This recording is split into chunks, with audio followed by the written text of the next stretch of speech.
नमस्कार दोस्तों, मौरी क्लासेस में आपका स्वागत है। आज हम रीजनिंग का प्रैक्टिस सेट 35 देखेंगे। इसमें रीजनिंग के 20 इंपॉर्टेंट प्रश्न है। यदि आप एसएससी, रेलवे या किसी भी स्टेट एग्जाम्स की तैयारी कर रहे हो तो ये प्रैक्टिस सेट आपके लिए काफ़ी इंपॉर्टेंट है, क्योंकि इस प्रैक्टिस सेट में जो प्रश्न दिए गए हैं उसी टाइप के प्रश्न आपकी परीक्षाओं में पूछे जाएंगे। तो चलिए हम शुरू करते हैं प्रश्न 1 से। हमारा पहला प्रश्न दिया है, प्रश्न कह रहा है कि नीचे दिए गए विकल्पों में से संबंधित संख्या को चुनिए। यानी जिस प्रकार यहाँ पर 25 से 17 लिखा है, हमें उसी प्रकार 55 का बताना है। ठीक है, तो ये हमारा नंबर एनालॉजी का प्रश्न है। हमें सबसे पहले ये पता करना है कि यहाँ पर 25 से 17 कैसे लिखा गया है, उसी प्रकार हम यहाँ पर 55 का बताएंगे। ठीक है, तो देखिए जैसे यहाँ पर 25 से 17 लिखा है, नहीं यहाँ पर क्या क्या है, तो यहाँ पर -8 करके लिखा है। ठीक है, तो हम भी क्या करेंगे, उसी प्रकार 55 में से भी -8 को कर लेंगे। तो यहाँ पर क्या होना चाहिए, 47 होना चाहिए। ठीक है, लेकिन देखिए ऑप्शन में हमारे पास 47 नहीं है, तो इस तरीके से प्रश्नों को हम सोल्व नहीं कर सकते हैं। ठीक है, तो अब देखिए यहाँ पर हम दूसरा तरीका लगाएंगे। जैसे दूसरा तरीका, यानी इस 25 को हम आपस में प्लस करते हैं। ठीक है, 2 और 5 को जोड़ देते हैं, तो यहाँ पर हमारे कितने होंगे, 7 होंगे। और उसी प्रकार एक बार इसका क्या करते हैं, आपस में हम गुणा करते हैं, तो 2 और 5 का गुणा करेंगे तो यहाँ पर कितने होंगे, 10 होंगे। ठीक है, लेकिन यहाँ पर 17 दिया तो हम यहाँ पर क्या कर सकते हैं, जोड़ सकते हैं। अब जोड़ने पर हमारे यहाँ पर 7 और 10 को जोड़ेंगे तो कितने होंगे, 17 होंगे। ठीक है, और यहाँ पर देखिए 17 दिया है, तो इसी तरीके से हम यहाँ पर पता करेंगे। सबसे पहले क्या करेंगे, इसको आपस में जोड़ लेंगे। ठीक है, तो 5 और 5 को आपस में जोड़ेंगे तो यहाँ पर हमारे कितने होंगे, 10 होंगे। उसके बाद हमें क्या करना है, एक बार इसमें आपस में गुणा करना है, तो 55 का आपस में गुणा करेंगे तो यहाँ पर हमारे कितने होंगे, 25 होंगे। ठीक है, जैसे हमने यहाँ पर प्लस किया था तो यहाँ पर भी हम क्या करेंगे, प्लस कर लेंगे। ठीक है, 10 और 25 को आपस में जोड़ेंगे तो हमारे यहाँ पर कितने हो जाएंगे, 35 हो जाएंगे। यानी जो प्रश्नवाचक चिन्ह दिया है यहाँ पर क्या होना चाहिए, 35 होना चाहिए। ठीक है, तो ऑप्शन में देखिए 35 कहाँ पर है, तो ऑप्शन नंबर हमें यहाँ पर सी में दिया है, मतलब ऑप्शन नंबर सी हमारा यहाँ पर सही जवाब होगा। ठीक है, तो यहाँ पर आपको तरीकों को समझना है, लॉजिक को समझना है। ठीक है, अब चलिए हम बढ़ते हैं प्रश्न 2 पे। अब 2 नंबर का प्रश्न दिया है। ठीक है, अब प्रश्न कह रहा है कि निम्नलिखित श्रृंखला श्रेणी में प्रश्नवाचक चिन्ह के स्थान पर कौन सी संख्या होगी।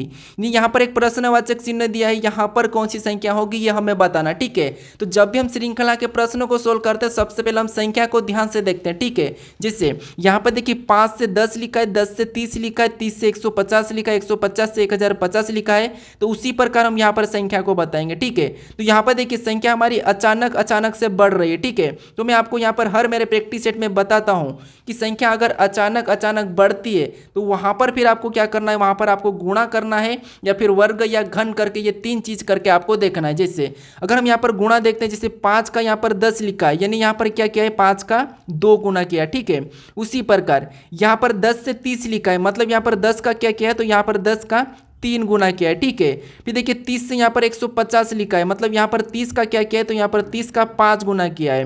फिर देखिए यहाँ पर 150 से 1050 लिखा है, मतलब यहाँ पर देखिए 150 का क्या किया है, तो यहाँ पर 150 का 7 गुना किया है। ठीक है, तो अगला हम किसके साथ गुणा करें कि हमारी अगली संख्या आ जाए। ठीक है, तो उससे पहले हम देखेंगे कि यहाँ पर पैटर्न क्या चल रहा है। जैसे यहाँ पर देखिए सबसे पहले क्या हुआ था, तो 2 गुना हुआ था, फिर 3 गुना, फिर 5 गुना, फिर 7 गुना। तो अगला किसके साथ गुना करना है, ये हमें पैटर्न को समझना होता है। ठीक है, तो जैसे यहाँ पर शुरू में 2 गुना हुआ, मतलब ये अभाज्य संख्या है, फिर 3 गुना हुआ अभाज्य संख्या, 5 गुना हुआ अभाज्य संख्या, 7 गुना अभाज्य संख्या, तो अगली भी हमारी किसके साथ होगी, अभाज्य संख्या के साथ होगी। तो अगली हमारी 7 के बाद कौन सी होती है, आपको पता होना चाहिए, क्या होती है, 11 होती है। ठीक है, तो यहाँ पर क्या होगा, 11 गुना होगा। ठीक है, क्या होगा, यहाँ पर 11 गुना हो जाएगा। अब 1050 का 11 गुना कितना होता है, तो आपको पता होना चाहिए, यहाँ पर 1000 का 50 का यहाँ पर 11 गुना 11550 होता है। ठीक है, तो यहाँ पर हमारी अगली संख्या कौन सी हो जाएगी, 11550। ऑप्शन में देखिए कहाँ पर है, तो ऑप्शन नंबर बी में दिया है, मतलब ऑप्शन नंबर बी हमारा यहाँ पर सही जवाब होगा। ठीक है,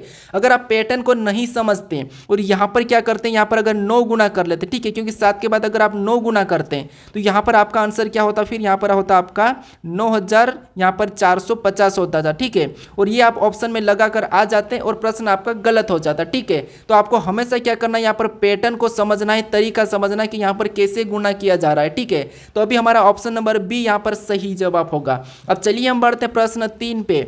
अब 3 नंबर का प्रश्न दिया है। ठीक है, अब प्रश्न कह रहा है कि यदि एक्सपोज बराबर 12 और यहाँ पर इक्सेम बराबर यहाँ पर स्केम बराबर 8 लिखा है तो प्रोपोजल बराबर क्या होगा, ये प्रश्न पूछा है। ठीक है, तो देखिए मैं आपको यहाँ पर बताता हूँ कि जब भी आपको अंकों से यहाँ पर यानी कि लेटर से अंकों में दिया जाता है, ठीक है, लेटर से अंकों में दिया जाता है तो आपको क्या करना होता है, वहाँ पर उन लेटर को अंकों में लिखना है। ठीक है, जैसे यहाँ पर देखिए एक्सपोज बराबर 12 लिखा है, स्केम बराबर 8 लिखा है, तो हमें क्या करना है, प्रोपोजल का बताना है। लेकिन यहाँ पर देखिए इसको अगर हम अंकों में करेंगे तो बड़ी संख्या होगी, लेकिन यहाँ पर छोटी संख्या लिखी, ठीक है। तो जब भी आपको यहाँ पर क्या करना है, जब भी संख्या छोटी मिले तो सबसे पहले आपको ये ट्राई करना है कि वहाँ पर उन लेटर को गिन लेना है। जैसे यहाँ पर देखिए इनको गिनेंगे तो 1, फिर 2, फिर 3, 4, 5, 6। यहाँ पर देखिए एक्सपोज में कितने टोटल लेटर कितने हैं, तो 6 है, ठीक है, कितने 6 है। और वहाँ पर 12 लिखा, मतलब 6 का हम क्या करेंगे कि 12 होगा तो 2 गुना करेंगे। अब 6 का 2 गुना कितना होता है, 12 होता है, और यहाँ पर 12 दिया है, ठीक है। उसी प्रकार हम स्केम का पता करते हैं। जैसे स्केम में लेटर गिनिए 1, 2, 3, 4। यहाँ पर कितने लेटर है, तो 4 लेटर है, ठीक है। तो जैसे हमने यहाँ पर 2 गुना किया था तो यहाँ पर भी हम क्या करेंगे, इस 4 का 2 गुना करेंगे, ठीक है। अब 4 का 2 गुना कितना होता है, 8 होता है, कितना होता है, 8। और देखिए यहाँ पर 8 भी दिया है, ठीक है। तो यहाँ पर जिस तरीके से 12 और 8 लिखा है, सेम उसी तरीके से हम संख्या को क्या करेंगे, प्रोपोजल का बता देंगे। अब प्रोपोजल में गिनेंगे जैसे 1, फिर 2, 3, 4, 5, 6, 7, ठीक है, और 8। टोटल कितने, तो यहाँ पर देखिए 8 है, ठीक है। अब क्या करना हमें, 8 तो हमारे लेटर है। जैसे हमने यहाँ पर 2 गुना किया था, यहाँ पर 2 गुना किया, तो यहाँ पर भी हम क्या करेंगे, 2 गुना कर लेंगे। अब 8 का 2 गुना कितना होता है, 16 होता है, ठीक है। तो प्रोपोजल का कोड क्या हो जाएगा, 16 हो जाएगा। तो ऑप्शन में देखिए 16 कहाँ पर है, तो ऑप्शन नंबर डी में दिया है। ऑप्शन नंबर डी हमारा यहाँ पर सही जवाब होगा, ठीक है। तो आपको लेटर का अंकों में तो करना है, लेकिन कब करना, जब संख्या बड़ी हो, ठीक है। अब चलिए हम बढ़ते हैं प्रश्न 4 पे। अब 4 नंबर का प्रश्न दिया है, ठीक है। अब प्रश्न कह रहा है कि निम्नलिखित प्रश्न में प्रश्न चिन्ह के स्थान पर कौन सी संख्या आएगी।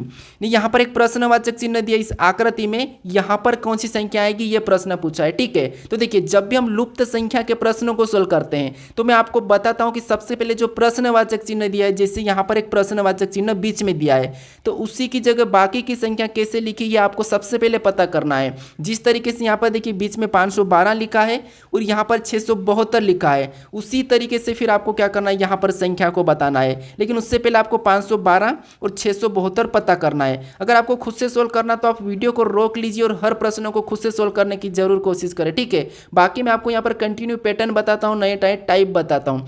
अगर आप इस चैनल को अभी तक सब्सक्राइब नहीं करे दोस्तों, तो इस चैनल को जरूर सब्सक्राइब कर लीजिएगा, ठीक है। वीडियो को लाइक कर दीजिएगा और ज़्यादा से ज़्यादा शेयर जरूर कर लीजिए अगर आपको अच्छा लगे तो। अब देखिए जैसे यहाँ पर हम क्या करेंगे, सबसे पहले पता करेंगे कि यहाँ पर 512 कैसे लिखा है और इसी तरीके से 672 कैसे लिखा है, दोनों में एक ही तरीका लगना चाहिए, ठीक है। तो अब देखिए अगर यहाँ पर हमारी संख्या बड़ी है तो हम आपस की संख्या को या तो जोड़ भी सकते हैं, घटा भी सकते हैं, गुणा भी कर सकते हैं, भाग भी कर सकते हैं। लेकिन संख्या अगर बीच में बड़ी हो तो फिर आपको क्या करना है, गुणा करना है आपस में। जिस यहाँ पर देखिए 16 और यहाँ पर 4 का गुणा करेंगे तो 16 चक्को कितने होते हैं, 64 होते हैं, ठीक है। कितने होते हैं, 64। और 64 के साथ और हम क्या करेंगे, 8 का गुणा कर लेंगे। 64 के साथ फिर और 8 का गुणा करेंगे, मतलब 64 8 कितना होते हैं, तो 64 8 ही होते हैं 512, ठीक है। कितने होते हैं, 512। और यहाँ पर देखिए 512 दिया है। उसी प्रकार फिर और देखेंगे, जैसे यहाँ पर हम 672 का पता करते हैं सेम तरीके से। जैसे हमने यहाँ पर क्या किया था, आपस में गुणा किया है, तो इसमें भी हम आपस में गुणा करेंगे। जैसे 12 का साथ में करेंगे तो 12 7 कितने होते हैं, 84 होते हैं, ठीक है। कितने, 84। और 84 को और भी इस 8 के साथ गुणा करना है, ठीक है। तो यहाँ पर 84 का 8 के साथ गुणा करेंगे तो 84 8 कितने होते हैं, 672 होते हैं, ठीक है। कितने होते हैं, 672। और 672 भी यहाँ पर दिया है, ठीक है। यानी एक ही तरीके से संख्या बीच में लिखी है। तो हम क्या करेंगे, इसी तरीके से इस संख्या को भी पता करेंगे। जैसे सबसे पहले तो आपको पता है इसका क्या करना, आपस में गुणा करना है। तो 15 और 6 का आपस में गुणा करेंगे तो 15 6 का कितना होते हैं, 90 होते हैं। फिर आपको क्या करना है, इस 90 का वापस से 6 के साथ गुणा करना है, जैसे ये वाली संख्या। तो यहाँ पर देखिए 90 का 6 के साथ गुणा करेंगे तो 9 6 54, ठीक है। और 0 का 0 उतर जाएगा, मतलब 540। तो यहाँ पर जो प्रश्नवाचक चिन्ह दिया है, यहाँ पर क्या होना चाहिए, 540 आना चाहिए, ठीक है। तो अब देखिए प्रश्न में देखेंगे जैसे विकल्प में, तो यहाँ पर देखिए विकल्प हमारा ए में दिया है, मतलब प्रश्न हमारा यहाँ पर विकल्प हमारा ए वाला सही जवाब होगा, ठीक है। तो तीनों आकृति में एक ही तरीके से आपका संख्या आना चाहिए, ठीक है। तो हमारा ऑप्शन कौन सा वाला, ए वाला यहाँ पर सही जवाब होगा, ठीक है। अब चलिए हम बढ़ते हैं प्रश्न 5 पे।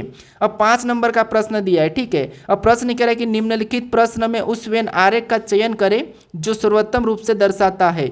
यानी यहाँ पर हमें दिया है, जैसे स्तनधारी दिया है, पशु दिया है और जिराफ दिया है। इसका वेन आरेख कैसा बनेगा, ये प्रश्न पूछा है, ठीक है। अब देखिए मेरे प्रैक्टिस सेट में आपको हर प्रकार के प्रश्न मिलते हैं, लगभग 20 चैप्टर के प्रश्न मिलते हैं, ठीक है। 15 तो 100% मिलते हैं, 15 और 20 में आपको प्रश्न मिलते हैं। और सभी प्रश्न ऐसे जो नए पैटर्न के इंपॉर्टेंट है, जो कि परीक्षा में पूछे जाए थे, ठीक है, अभी हाल ही के परीक्षा में पूछे जा रहे हैं उसी टाइप के प्रश्न है। अगर आप डेली प्रैक्टिस सेट देखते हो तो आप रीजनिंग में पूरे में से पूरे नंबर ला सकते हो, ठीक है। जैसे अब देखिए, जब भी हम वेन आर के प्रश्नों को सोल्व करते हैं तो मैं आपको यहाँ पर बताता हूँ कि अगर आपको मान लीजिए प्रश्न सोल्व करते नहीं भी आता है, बिल्कुल आप नए हो, फिर भी आप प्रश्नों को आसानी से सोल्व कर सकते हैं। कैसे? सबसे पहले तो आपको ये ध्यान रखना कि जो हमें शब्द दिया है, स्तनधारी पशु और जिराफ दिया है, क्या इनका आपस में कोई इनका रिलेशन है, क्या कोई है या नहीं है, ठीक है, ये समझना है। अगर नहीं भी पता हो तो कोई बात नहीं, आपको किसी भी एक शब्द का आरेख बनाना है, ये मैं मेरे हर प्रैक्टिस सेट में आपको सिखाता हूँ। जैसे यहाँ पर देखिए स्तनधारी का हम बनाएंगे सबसे पहले, तो ये हमने स्तनधारी का आरेख बना लिया है, ठीक है। उसके बाद फिर आपको क्या करना है, दूसरे शब्द का बनाना है। जैसे दूसरा शब्द हमें यहाँ पर पशु दिया है, तो पशु का बनाने से पहले आपको ये भी देखना है कि जो हमने स्तनधारी का डायग्राम बनाया, इनको आपस में देखेंगे कि इनका कोई आपस में संबंध रिलेशन है या नहीं है, ठीक है। तो आप कहोगे जो स्तनधारी ये क्या है, पशु के अंदर आता है। कहाँ आता है? पशु के अंदर। तो इसका डायग्राम कहाँ पर बनेगा? तो आप कहोगे यहाँ पर जो स्तनधारी ये पशु के अंदर आता है, तो यहाँ पर इसका डायग्राम बाहर से बनेगा। यानी जो डायग्राम ये वाला बन रहा है, ठीक है, ये किसका बना? पशु का बना।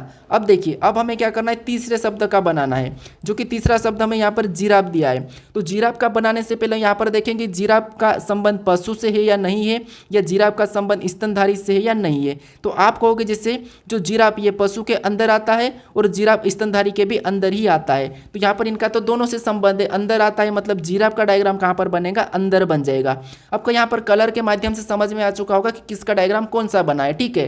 तो डायग्राम कैसा बनेगा? कुछ इस टाइप से। तो ऑप्शन में देखिए हमारा ऑप्शन नंबर कहां पर दिया है, तो ऑप्शन नंबर ए में दिया है, मतलब ऑप्शन नंबर ए हमारा यहां पर सही जवाब होगा, ठीक है। अब आपको समझ में आ चुका होगा। अब चलिए हम बढ़ते प्रश्न 6 पे।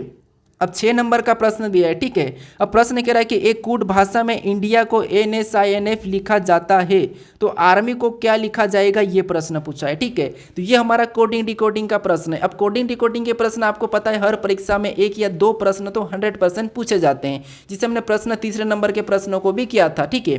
तो अब देखिए, जब आपको यहाँ पर लेटर का लेटर में ही दिया जाता है, जैसे इसका कोड यहाँ पर दिया है, तो फिर आपको क्या करना है, A से Z तक आपको ABCD आती है, उसी में आपको क्या यहाँ पर दिया होगा, या तो 1 + 2 + 3 + 4 + 5 + कुछ भी दिया होगा, बस आपको वहाँ पर कोड पता करना है। जैसे यहाँ पर देखेंगे जैसे इंडिया से, ठीक है, हम क्या करते हैं, इंडिया से यहाँ पर दिया है जैसे इंडिया, और इंडिया का कोड क्या दिया है, तो यहाँ पर देखिए इंडिया का कोड यहाँ पर हमें दिया है एन दिया है, फिर एस दिया है, फिर आई दिया है, फिर एन दिया है, फिर हमें एफ दिया है, ये इंडिया का कोड दिया है। अब ये कैसे दिया ये हम पता करेंगे। जैसे यहाँ पर आई से एन लिखा है, मतलब यहाँ पर ABCD में 5 प्लस करा है, फिर यहाँ पर एन से एस लिखा है, मतलब यहाँ पर भी ABCD में 5 प्लस किया है, डी से आई लिखा है, मतलब यहाँ पर भी +5 किया है, आई से एन लिखा है, मतलब यहाँ पर भी +5 किया है, ए से एफ लिखा है, मतलब यहाँ पर भी +5 किया। अब कैसे +5 किया, तो देखिए जैसे यहाँ पर आई हमारा 9 नंबर पे आता है, एन हमारा 14 नंबर पे आता है, ठीक है, तो यहाँ पर +5 ही हुआ है।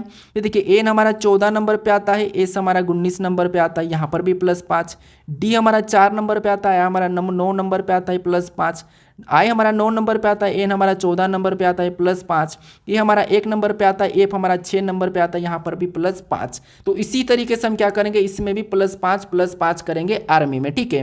तो ए हमारा 1 नंबर पे आता है, अगर हम इसमें +5 करते तो हमारा सबसे पहले तो होगा एफ हो जाएगा, ठीक है। फिर देखिए यहाँ पर आर है, और आर हमारा 18 पे आता है, +5 करेंगे तो 23, और 23 नंबर पे आपको पता है डब्ल्यू आता है, ठीक है।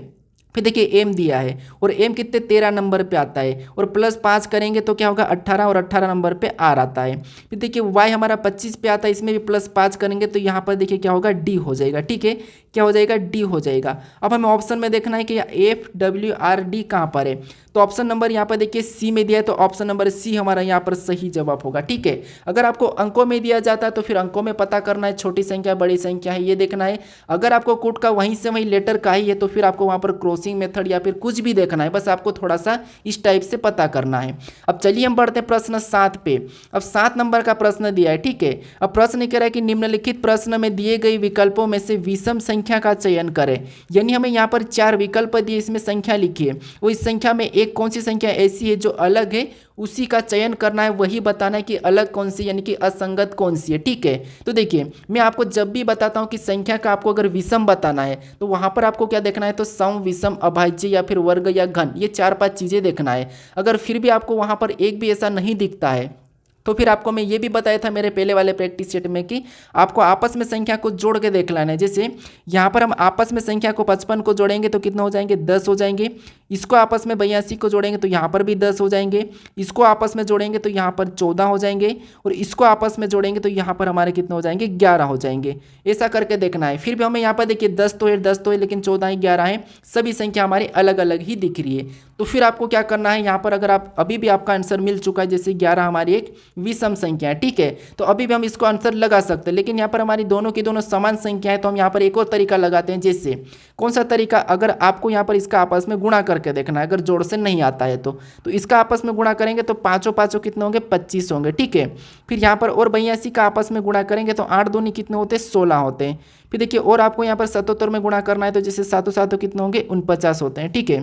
उसके बाद देखिए और आपको 74 में आपस में गुणा करना है तो 7 कितने होते हैं, 28 होते हैं, ठीक है।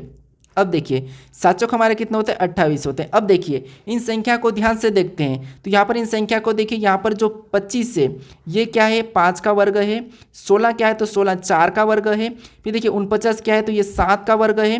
लेकिन 28 किसी भी संख्या का वर्ग नहीं है, ठीक है, किसी भी संख्या का वर्ग नहीं है। तो यही हमारा यहाँ पर अलग दिखा है, ठीक है। वैसे पहले ही हमारा ऑप्शन डी सही हो गया था, लेकिन अभी हमारा एग्जैक्ट कौन सा है, ऑप्शन डी ही हमारा यहाँ पर सही जवाब होगा, ठीक है। तो इस तरह से भी आपको यहाँ पर देखना है, आपको यहाँ पर टाइप को समझना है कि कितने टाइप से हम प्रश्नों को सोल्व कर सकते हैं, ठीक है। क्योंकि रीजनिंग का मतलब ही है कि अगर आप टाइप आपको नहीं पता है तो फिर आप कैसे ही प्रश्न को, भले आपको पता है कि प्रश्नों को हम ऐसे सोल्व करते हैं, लेकिन इसमें कौन कौन सा लॉजिक लग सकता है, कैसे कैसे प्रश्नों को हम तोड़ मरोड़ सकते हैं, यही मेन बात आती है रीजनिंग में, ठीक है। अब चलिए हम बढ़ते हैं प्रश्न 8 पे। अब 8 नंबर का प्रश्न दिया है, ठीक है। अब प्रश्न कह रहा है कि निम्नलिखित अक्षर श्रृंखला श्रेणी में प्रश्न चिन्ह के स्थान पर अक्षर ज्ञात करें। यहाँ पर एक प्रश्नवाचक चिन्ह दिया है, यहाँ पर कौन से अक्षर होंगे यह हमें बताना, ठीक है। तो जब भी आपको यहाँ पर अक्षर की श्रृंखला मिले और यहाँ पर देखिए जैसे यहाँ पर 1 है, फिर 2 है, 3 है, यानी कि बढ़ते जा रहे हैं, तो आपको 1 को देखना है, फिर ध्यान से देखना है। जैसे यहाँ पर देखिए ए से यहाँ पर सी लिखा है, मतलब ए से सी लिखा, मतलब यहाँ पर 2 को प्लस किया गया है, ठीक है। क्या किया है, 2 को प्लस किया है। उसके बाद यहाँ पर सी के जस्ट बाद क्या आता है, डी आता है, उसे एक बार लिख लिया है। फिर देखिए यहाँ पर सी से यहाँ पर जी लिखा है, मतलब यहाँ पर प्लस कितना किया है, तो यहाँ पर प्लस 4 किया है। फिर जी के बाद क्या आता है, तो जी के बाद एच और आई आता है, तो उनको 2 बार लिखा, ठीक है। पहले 1 लिखा था, फिर 2 लिखा। फिर तो हम क्या करेंगे, अगला ही जो प्रश्नवाचक है यहाँ पर बताने के लिए इस जी में क्या करेंगे हम, जैसे पहले 2 प्लस हुआ था, फिर 4 प्लस हुआ, तो यहाँ पर हम क्या करेंगे, 6 प्लस कर लेंगे, ठीक है, 6 प्लस करेंगे। अब देखिए यहाँ पर 6 प्लस करेंगे जी में, तो हमारा यहाँ पर क्या होना चाहिए, एम होना चाहिए, ठीक है। क्या होना चाहिए, एम होना चाहिए। फिर एम के बाद हमें 3 लेटर लिखना है, क्योंकि यहाँ पर 1 लिखा था, फिर यहाँ पर 2 लिखा है, तो हमें 3 लिखना है। जैसे एम के बाद क्या आता है, एन आता है, फिर ओ आता है, फिर पी आता है, हमको 3 लिखना है। ये हमने 3 लिखा है, एम एन ओ पी। तो ऑप्शन में देखिए एम एन ओ पी कहाँ पर है, तो ऑप्शन नंबर डी में दिया है, तो ये हमारा क्या हो जाएगा, सही जवाब होगा। लेकिन फिर भी आपको यहाँ पर चेक करना है कि अगले में 8 प्लस हो रहा है क्या, क्योंकि जैसे 2 प्लस हुआ, 4 प्लस हुआ, 6 प्लस हुआ, तो अगले में क्या होना चाहिए, 8 प्लस होना चाहिए। तो यहाँ पर अगर हम 8 प्लस करते हैं, जैसे एम में 8 प्लस करेंगे तो क्या होना चाहिए, यू होना चाहिए, और यू भी यहाँ पर दिया है। और यू के बाद देखिए वी डब्ल्यू एक्स वाई, यहाँ पर 4 भी लिखा है, मतलब हमारा यहाँ पर पक्का कौन सा होगा, ऑप्शन नंबर डी ही यहाँ पर सही जवाब होगा, ठीक है। तो आपको हमेशा प्रश्न को थोड़ा सा पूरा चेक करने की कोशिश करना, अगर आपका ऑप्शन हट जाता है तो फिर आपको वहाँ पर चेक नहीं करना है, ठीक है। अब चलिए हम बढ़ते हैं प्रश्न 9 पे। अब 9 नंबर का प्रश्न दिया है, प्रश्न कह रहा है कि नीचे दिए गए विकल्पों में से संबंधित शब्दों को चुनिए, यानी जिस प्रकार यहाँ पर देखिए कागज से वृक्ष लिखा है, ठीक है, तो हमें यहाँ पर शीशा का बताना है, यानी ये भी हमारा एनालॉजी का ही प्रश्न है। अब एनालॉजी में 3 टाइप के प्रश्न पूछे जाते हैं, जिसे सबसे पहले अंकों वाले, फिर शब्द वाले, फिर लेटर वाले, ठीक है। तो हमने अंकों वाले तो प्रश्न पहले में ही किया था, अब यहाँ पर हमारा शब्द वाला है। अब शब्द वाला में आपको यहाँ पर थोड़ा सा पता होना चाहिए, जैसे जो कागज दिया और यहाँ पर वृक्ष दिया है, तो कागज से क्या बनता है, क्योंकि जैसे प्रश्नवाचक चिन्ह इस तरफ है तो हमें इसका पता करना है, ठीक है। तो देखिए जैसे यहाँ पर कागज से वृक्ष दिया है, मतलब क्या है, कागज किससे बनता है, वृक्ष से बनता है, ठीक है। जो कागज ये किससे बनता है, वृक्ष से बनता है, और यहाँ पर वृक्ष दिया है, तो हम क्या करेंगे, जो शीशा किससे बनता है ये बताएंगे। तो ये आपको पता होना चाहिए कि जो शीशा ये किससे बनता है, तो शीशा आपको पता होना चाहिए किससे बनता है, तो शीशा हमारा रेत से बनता है, ठीक है। किससे बनता है, रेत से। तो यहाँ पर क्या हो जाएगा, रेत हो जाएगा। तो ऑप्शन में देखिए रेत कहाँ पर है, तो ऑप्शन नंबर बी में दिया है, मतलब ऑप्शन नंबर बी हमारा यहाँ पर सही जवाब होगा, ठीक है। अब चलिए हम बढ़ते हैं प्रश्न 10 पे। अब 10 नंबर का प्रश्न दिया है, ठीक है। अब प्रश्न ये करा कि यदि पेनी चार्ली के भाई की बेटी की माँ है तो पेनी का चार्ली से क्या संबंध है। यानी ये हमारा रक्त संबंध यानी कि ब्लड रिलेशन का प्रश्न है। तो रक्त संबंध के प्रश्न में आपको ऐसा प्रश्न दिया जाता है, ठीक है, तो फिर आपको क्या करना है, खुद को लेना है जिससे, या फिर यहाँ पर समझिए जैसे यहाँ पर यदि पेनी, अब पेनी मान लीजिए ये हम पेनी है, ठीक है, ये हम क्या है, पेनी है। यहाँ पर पेनी चार्ली के भाई की बेटी की माँ है। अब देखिए चार्ली के भाई की बेटी की माँ है, यानी ये देखिए ये क्या है, चार्ली के भाई, ये चार्ली का भाई हो गया, और चार्ली के भाई की, यानी भाई मतलब यहाँ पर मैं बी बना देता हूँ, तो ये भाई हो गया, ठीक है। और चार्ली के भाई की बेटी, बेटी मतलब नीचे हो जाएगी, और बेटी का मैं यहाँ पर माइनस बना देता हूँ, ठीक है, ये समझने के लिए। और चार्ली के भाई की बेटी की माँ है, कौन है माँ, तो यहाँ पर पेनी, पेनी क्या है, तो चार्ली के भाई की बेटी की माँ है। अगर ये चार्ली के भाई की बेटी की माँ है तो मतलब चार्ली के भाई की ये पत्नी होगी, कौन, पेनी, तो ये पत्नी हो गई, मतलब ये पति पत्नी है, ठीक है। वो ये चार्ली, ये कौन है, ये चार्ली है। अब देखिए हमें प्रश्न क्या पूछा है, तो प्रश्न पूछा है कि तो पेनी का चार्ली से क्या संबंध है, ठीक है, यानी यहाँ पर प्रश्न पूछा है कि तो पेनी का चार्ली से क्या संबंध है। अब मैं आपको बताता हूँ कि आप यहीं पर बड़ी गलती करते हैं कि जहाँ पर से लगा वहाँ से आपको उल्टा बताना है। जैसे अब चार्ली से मतलब चार्ली की पेनी क्या लगेगी ये आपको बताना है। तो देखिए जो चार्ली है, अब चार्ली की पेनी क्या लगेगी, तो जैसे चार्ली का भाई है, ठीक है, ये कौन है, चार्ली का भाई है, और चार्ली के भाई की पत्नी है, चार्ली के भाई की पत्नी, यानी कि आपके भाई की पत्नी आपकी क्या लगेगी, तो आप कहोगे भाभी लगेगी, तो यानी कि चार्ली की जो पेनी क्या लगेगी, भाभी लगेगी, मतलब ऑप्शन नंबर बी वाला हमारा यहाँ पर सही जवाब होगा, ठीक है। अब चलिए हम बढ़ते प्रश्न 11 पे। अब 11 नंबर का प्रश्न दिया है। अब प्रश्न करा कि यदि 1 अक्टूबर को सोमवार है तो 1 नवंबर को क्या होगा, यानी ये हमारा कैलेंडर का प्रश्न है। हमें ये प्रश्न करा कि यदि 1 अक्टूबर को सोमवार है तो अगले महीने नवंबर 1 तारीख को कौन सा दिन होगा, ये हमें बताना है। तो देखिए यहाँ पर हमें कोई कूट करने की ज़रूरत नहीं है, ठीक है। यहाँ पर क्या करना है, जैसे यहाँ पर 1 तारीख को क्या है, सोमवार है, ठीक है, और हमें क्या बताना है, 1 नवंबर को कौन सा होगा ये बताना है। तो जैसे अक्टूबर आपको सबसे पहले पता करना है कि ये कितने दिन का महीना है, तो यहाँ पर आप कहोगे अक्टूबर तो 31 दिन का है। अब देखिए ये तो 31 दिन का है, लेकिन 1 तारीख को कौन सा वार है, तो 1 तारीख को अक्टूबर में सोमवार है, ठीक है, क्या है, सोमवार है। तो देखिए अगर 1 तारीख को सोमवार है तो हमें 1 नवंबर का बताना है। अब आपको ये पता है कि हर 7 दिन में वही दिन आता है, ठीक है, तो जैसे हमें 7 प्लस करते चलना है। तो एक के बाद 8 तारीख को यानी कि 8 अक्टूबर को भी सोमवार होगा, 15 अक्टूबर को भी सोमवार होगा, फिर यहाँ पर 22 अक्टूबर को भी सोमवार ही होगा, फिर यहाँ पर 29 अक्टूबर को भी सोमवार ही होगा, ठीक है। यानी हर 7 दिन में वही दिन आता, तो 1 में 7 जोड़ा, फिर 8 में 7 जोड़ा, 15 में 7 जोड़ा, 22 में 7 जोड़ा, मतलब यहाँ पर हमारा क्या होगा, 29 तक तो कौन सा वार हो जाएगा, सोमवार ही होगा, ठीक है। अब हमें क्या करना, हमने अक्टूबर के 29 तारीख तक गए। अब अगली तारीख कौन सी होगी, तो आपको पता है 30 होगी, फिर अगली हमारी 31 होगी, ठीक है, कौन सी होगी, 31, ये हमारा अक्टूबर महीना है, ठीक है। फिर अगला महीना हमारा कौन सा हो जाएगा, तो नवंबर की 1 तारीख, फिर मान लो 2 तारीख, ठीक है, ये नवंबर लगा है। तो हमें ये पता है कि 29 तारीख तक तो सोमवार ही होगा, फिर 30 तारीख को कौन सा होगा, तो 30 तारीख को मंगलवार हो जाएगा, और 31 तारीख को यहाँ पर हमारा बुधवार हो जाएगा, फिर यहाँ पर हमारा जो 31 तारीख है यहाँ पर क्या होगा, बुधवार होगा। तो अगले महीने में 1 तारीख को कौन सा वार हो जाएगा, तो आपको होगा यहाँ पर गुरुवार हो जाएगा, ठीक है। तो ऐसा प्रश्न आपको अगले महीने के दिन या उसी महीने के दिन पूछा जाएगा, तो इस स्टेप से सोल्व करना, ठीक है। तो कौन सा वार होगा, 1 नवंबर का गुरुवार होगा। तो ऑप्शन में देखिए गुरुवार कहाँ पर है, तो ऑप्शन नंबर सी में दिया है, तो ऑप्शन नंबर सी हमारा यहाँ पर सही जवाब होगा, ठीक है। अब चलिए हम बढ़ते प्रश्न 12 पे।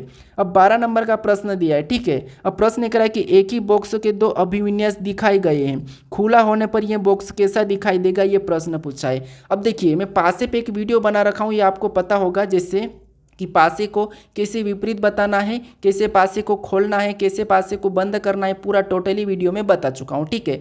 तो आप यहाँ पर मेरे चैनल पर जाकर देख सकते हो। अब देखिए जैसे यहाँ पर देखिए आपको ये पता है कि जब भी हम पासे को खोलते हैं या बंद करते हैं तो सबसे पहले जो पासा है उसमें हमें विपरीत देखना होता है। जैसे यहाँ पर ये पता आपको कि 1 से अधिक पासा दिया जाता है तो हम क्या करते हैं, विपरीत बताने के लिए, विपरीत अंक बताने के लिए हम क्या करते हैं, कॉमन संख्या देखते हैं। लेकिन यहाँ पर देखिए दोनों पासों में कॉमन संख्या नहीं है, तो फिर आपको वहाँ पर क्या करना है, घबराना नहीं, थोड़ा सा समझिए। जैसे यहाँ पर अगर कॉमन संख्या नहीं भी मिली तो हम क्या करेंगे, इसे खोल सकते हैं। कैसे खोल सकते हैं, थोड़ा सा समझने की कोशिश करें, क्योंकि ये प्रश्न रेलवे और यहाँ पर सीजीएल में भी पूछा था, ठीक है।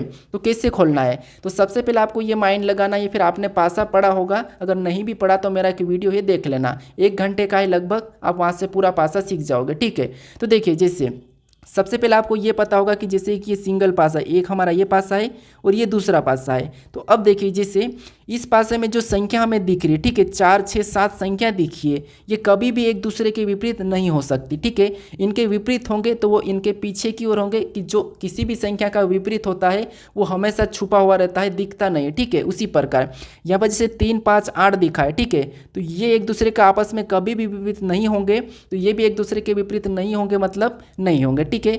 तो देखिए जिससे अब आपको ये भी पता है कि हम क्या करते हैं, खुले पासे में किसी भी अंक का विपरीत बताते हैं। तो कैसे बताते हैं, जैसे मान लीजिए हम ऑप्शन ए को ले लेते हैं, ठीक है।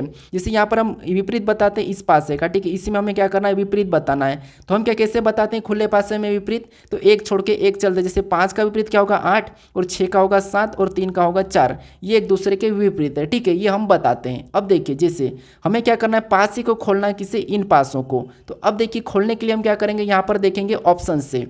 तो देखिए जैसे यहाँ पर देखिए 5 और 3 और 8 ये आपस में विपरीत नहीं हो सकते, 4 6 7 ये भी आपस में विपरीत नहीं हो सकते। जो अंक इस पासे में दिए तो आपस में तो विपरीत नहीं होंगे, लेकिन इधर के हो सकते हैं और इधर के इधर विपरीत हो सकते हैं, ठीक है, ये संभावना है। क्योंकि यहाँ पर एक ही पास यानी कि एक ही बॉक्स के दो अभिन्यास है, ठीक है। तो एक ही बॉक्स है, मतलब ये पीछे की होगी तो ये आगे की होगी, अगर ये आगे की होगी तो ये पीछे की होगी, ठीक है, ये समझना। अब देखिए हम क्या करेंगे, यहाँ पर देखेंगे थोड़ा सा ध्यान से, ऑप्शन से लेंगे, ठीक है।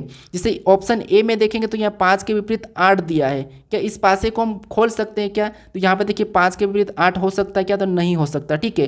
तो इसीलिए हम यहाँ पर इस बॉक्सों को तो नहीं खोल सकते, ठीक है, ये तो नहीं खुलेगा। इन बॉक्सों को खुलेगा तो ऐसा नहीं दिखाएंगे, ठीक है। इन बॉक्सों को अगर हम खोलेंगे, ठीक है, तो ये ऐसा नहीं दिखाई देगा, क्योंकि ये तो एक दूसरे के विपरीत दिया है और यहाँ पर नहीं है, तो ये तो नहीं होगा, ठीक है, ऑप्शन ए तो नहीं होगा। ऑप्शन बी को देखेंगे तो यहाँ पर 3 के विपरीत 5 दिया है, और यहाँ पर 3 और 5 विपरीत हो सकते क्या, नहीं हो सकते, तो इसीलिए ये भी ऐसा खुल के नहीं दिखाई देगा, ठीक है, ऑप्शन बी भी नहीं होगा।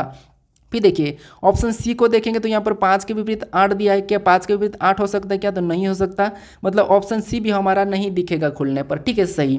अब ऑप्शन हमारा बचा डी, या तो आप सही लगा के आगे बढ़ो या चेक कर लो। जैसे यहाँ पर 3 के विपरीत क्या दिया है, 4 दिया है, क्या 3 के विपरीत 4 हो सकता है क्या, तो हाँ 3 के विपरीत 4 हो सकता है, अलग अलग है।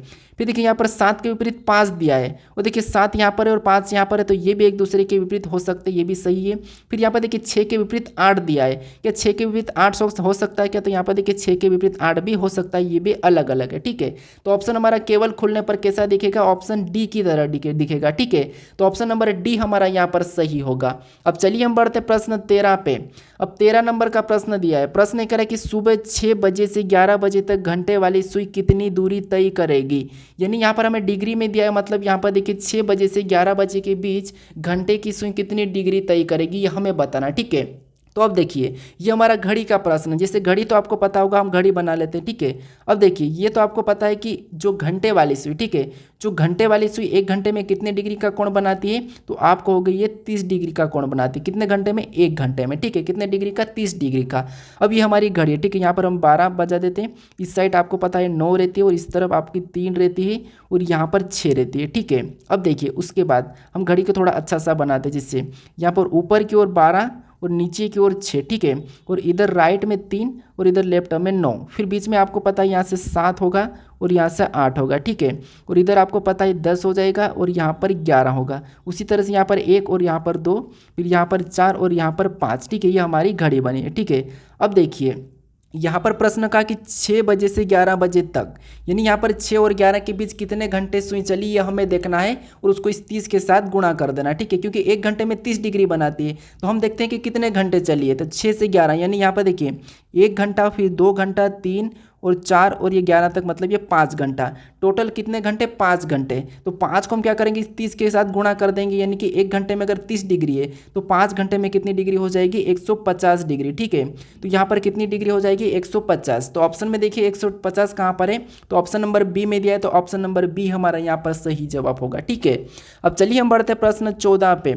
अब 14 नंबर का प्रश्न दिया है, ठीक है। अब प्रश्न कह रहा है कि कितने व्यक्ति तीनों भाषाओं को बोलते हैं, यानी जैसे यहाँ पर जितने भी इस गोल के अंदर जितने भी अंक है सभी के सभी फ्रांसीसी है, और इसके अंदर जितने भी है वो सभी के सभी अंग्रेजी बोलते हैं, और इसके अंदर जितने भी है सभी के सभी जर्मनी बोलते हैं। लेकिन हमें यह कहा है कि कितने लोग हैं जो तीनों भाषाओं को बोलते हैं, तो हमें ऐसे लोगों को देखना है जो तीनों के अंदर है। अगर हम 170 को नहीं ले सकते क्योंकि केवल जर्मनी है, 200 हमारा केवल अंग्रेजी है, 180 हमारा केवल फ्रांसीसी है। अगर हम यहाँ पर 78 का देखेंगे तो फ्रांसीसी और अंग्रेजी है। इधर देखेंगे 85 को तो जर्मनी और अंग्रेजी है, और 105 को देखेंगे तो फ्रांसीसी और जर्मनी है। अब हमारा कौन सा बच्चा जो कि बीच में है, कौन सा 175, ये ऐसा है जो तीनों के अंदर है, मतलब कितने लोग हो जाएंगे 175 ही हमारा यहाँ पर सही जवाब होगा। ठीक है, तो हमारा ऑप्शन नंबर बी हमारा यहाँ पर सही जवाब होगा। ठीक है, अब चलिए हम बढ़ते हैं प्रश्न 15 पे। अब 15 नंबर का प्रश्न दिया है। प्रश्न कह रहा है कि VWXYZ 5 लोग एक गोलाकार में बैठे हैं। VW की बाई है, X W के दाएं है, WY के दाएं दूसरा है, और Z X के दाएं है, तो X के बाएं तीसरा कौन बैठा है, ये प्रश्न पूछा है। ये हमारा बैठक अवस्था का प्रश्न है। ठीक है, तो देखिए हमें क्या करना, सबसे पहले ये क्या कहा है कि गोलाकार में बैठे हैं। ठीक है, कितने लोग, तो 5 लोग। ये 5 लोग हमारे क्या है, गोलाकार में बैठे हैं। तो इसको हम क्या करेंगे, गोलाकार में बिठा लेंगे, गोल बना के। ठीक है, ये हमारा गोलाकार है। अब जैसा प्रश्न कहा वैसा हम बिठाएंगे। जैसे अब यहाँ पर देखिए, जैसे सबसे पहले कहा कि VW के बाएं है। अब जो आप जहाँ पर भी बैठे हैं तो आपका जो बायां और दायां है, ठीक है, राइट वाला दायां, लेफ्ट वाला बायां, उसी से लेना। आप अपने आप को ले लीजिए यहाँ पर। जैसे V क्या है, W के बाएं है, तो आप W को कहीं भी बिठा दीजिए। मान लीजिए मैं यहाँ पर बिठा देता हूँ। ठीक है, और V क्या है, W के बाएं है, मतलब आपका बायां किस तरफ है, तो आप कहोगे लेफ्ट में, तो लेफ्ट में कौन होगा, V होगा, मतलब V क्या है, W के बाएं है। ठीक है, उसके बाद अब बैठाने के बाद आगे पढ़ेंगे। जैसे X W के दाएं हैं। ठीक है, X क्या है, W के दाएं हैं। अब आपका दायां किधर है, तो आपको अगर राइट में है, मतलब X क्या है, W के दाएं है, तो हम यहाँ पर X को बिठा लेंगे। ठीक है, उसके बाद 3 लोग बैठ चुके हैं। आगे प्रश्न का कि Y के दाएं दूसरा है। अब W क्या है, तो W जो ये W है, ठीक है, ये Y के दाएं क्या है, दूसरा है।